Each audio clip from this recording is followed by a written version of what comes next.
The Instruments section is up next. Content in this section is specifically aimed at teaching the instrument in question. Clicking on Instruments in the left-hand side menu will bring you to the section where you will first see all of the resources. Using the instrument filter on the left will let you narrow down the resources shown. You can also select a sub-filter once the first is selected to narrow it down even further.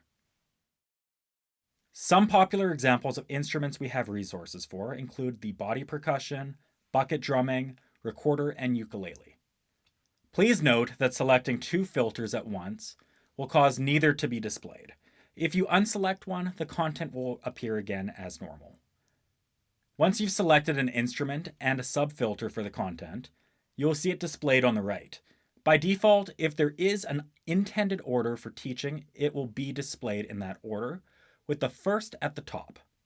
In this view, you will also see which instrument and sub-filter the content is part of, any specific chords and note sets used, if applicable, and the creator of the resource.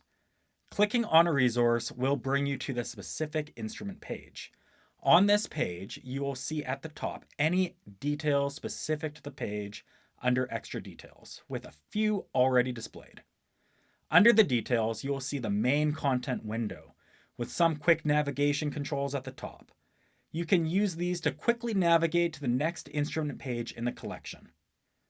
The default activity will be displayed, usually a video, with the other activities for the page listed beneath the main window.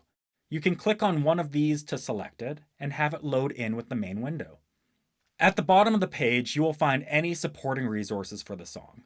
Some example sections you may see are Teacher Resources, where you will find any printables intended for the teacher.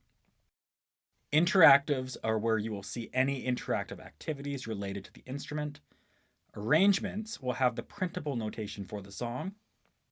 Printables have any printable PDFs intended for student use.